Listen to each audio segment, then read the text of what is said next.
Barangkali versi pelayanan kami agak berbeda seperti biasanya.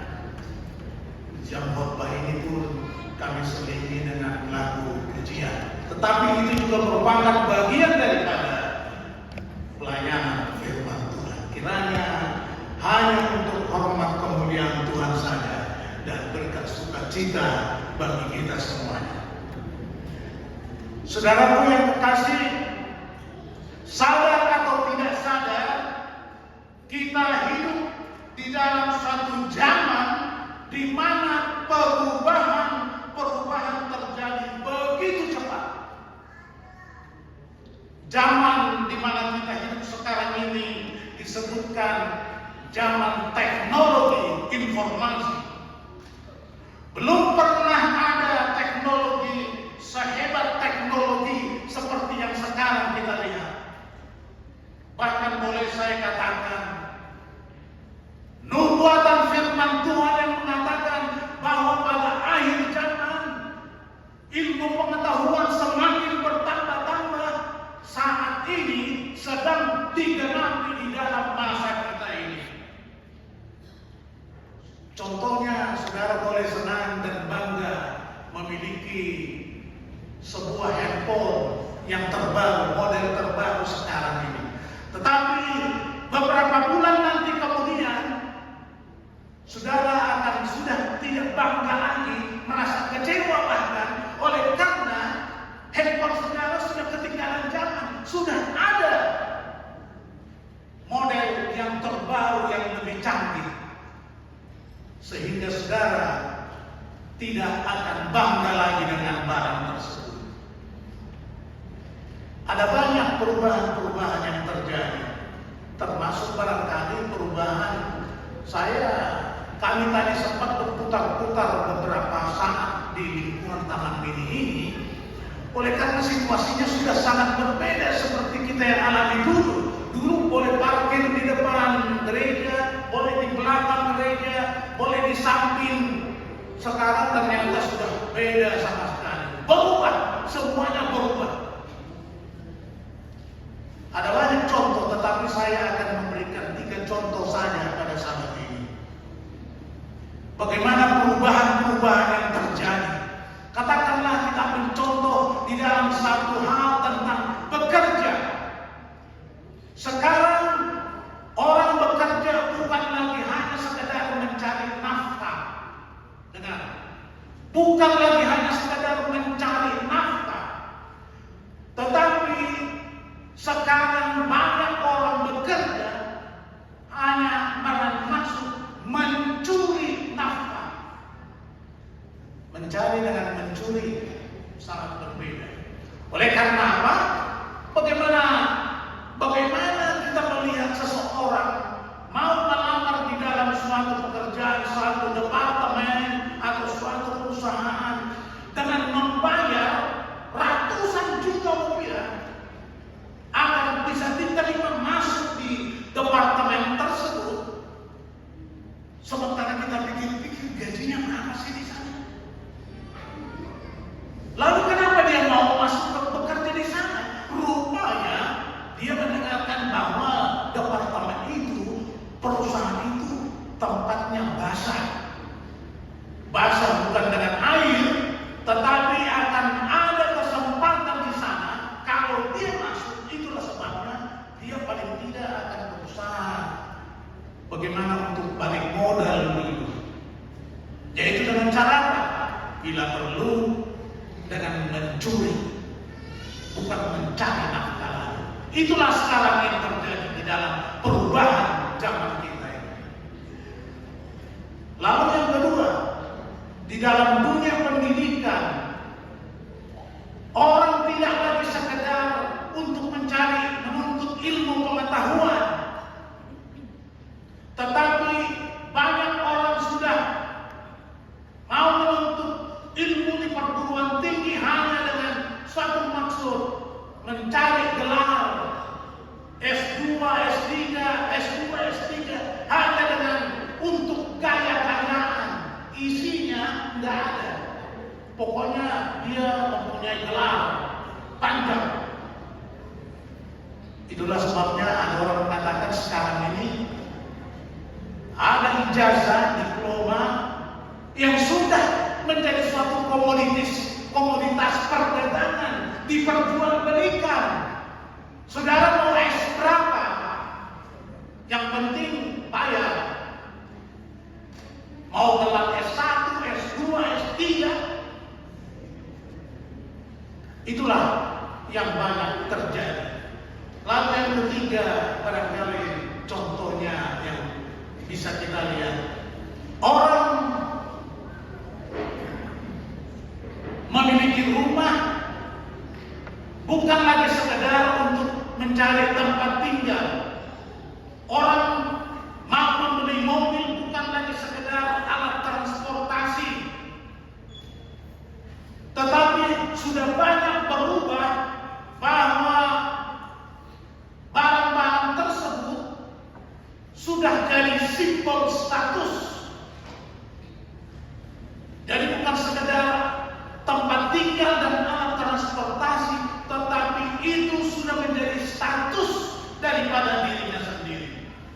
Orang mengatakan, you are depend on where do you live.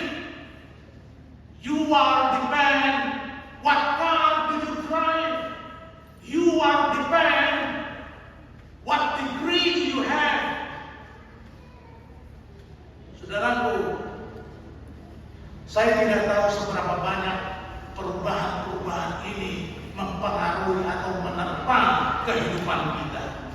Tetapi kalau ada satu perubahan yang pertama dan terutama yang kita harus lakukan adalah, Rasul Paulus mengatakan di dalam suratnya kepada jemaat Roma pasal yang ke-12 ayat yang kedua,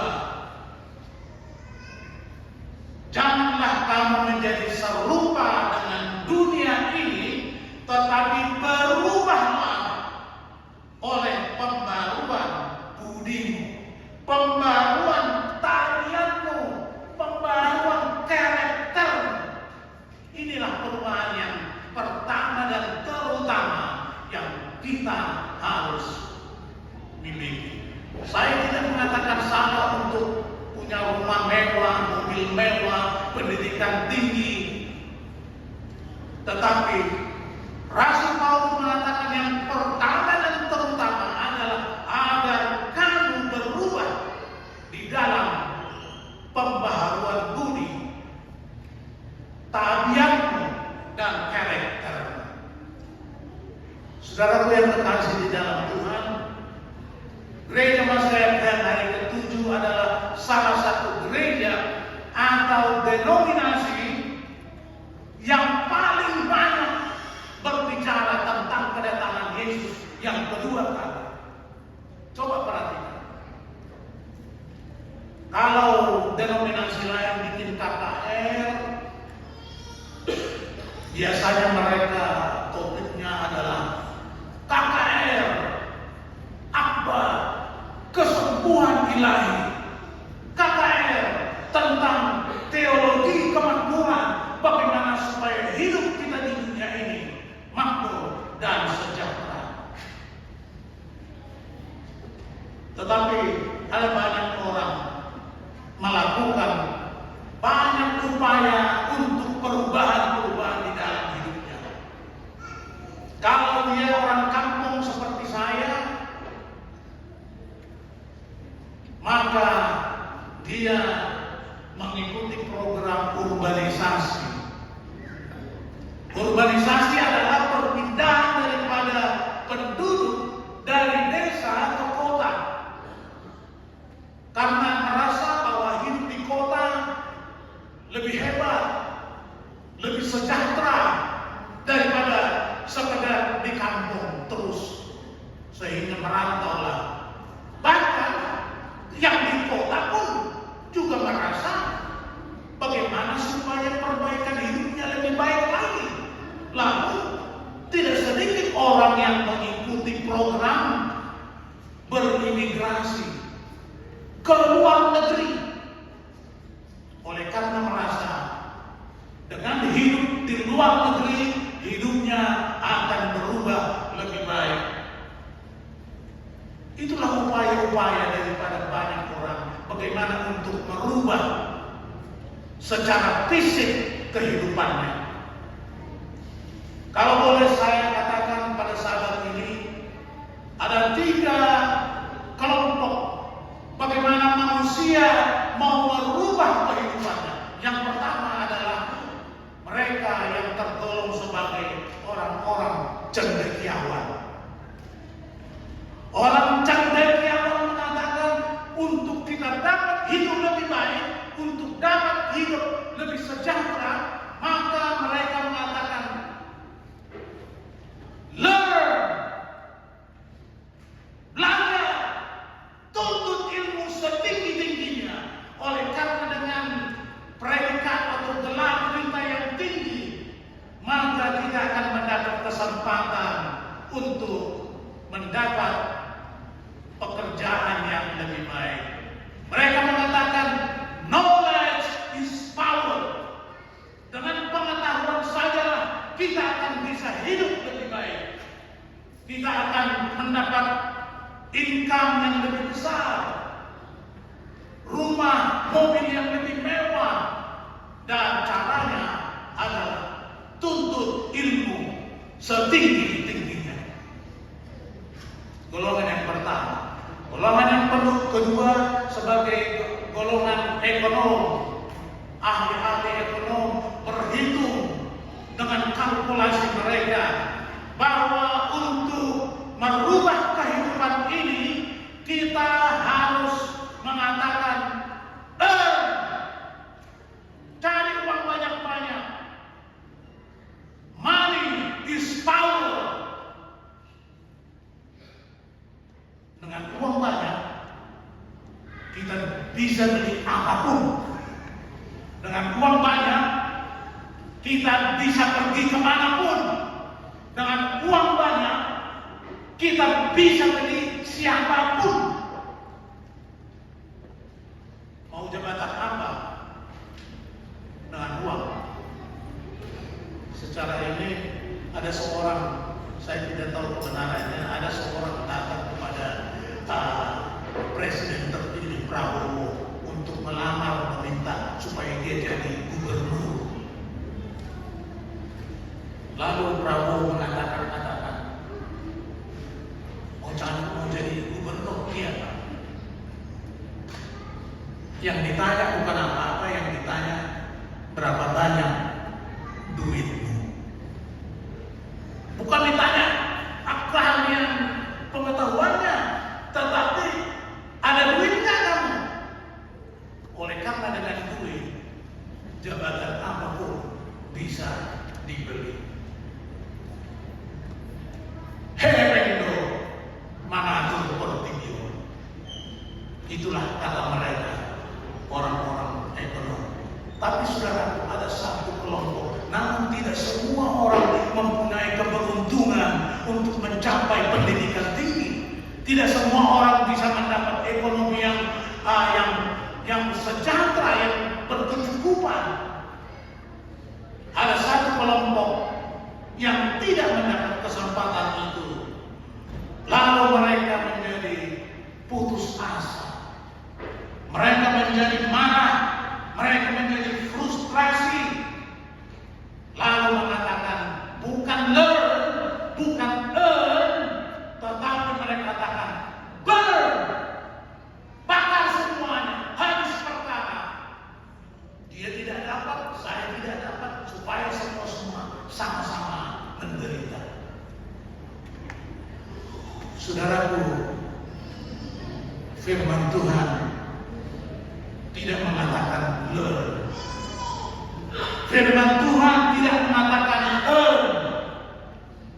Apalagi firman Tuhan tidak mengatakan untuk burn, untuk bakar. Satu-satunya jalan agar kita dapat merubah situasi kondisi hidup kita walaupun masih di dunia ini, untuk mencapai kesempurnaan ini, firman Tuhan mengatakan turn.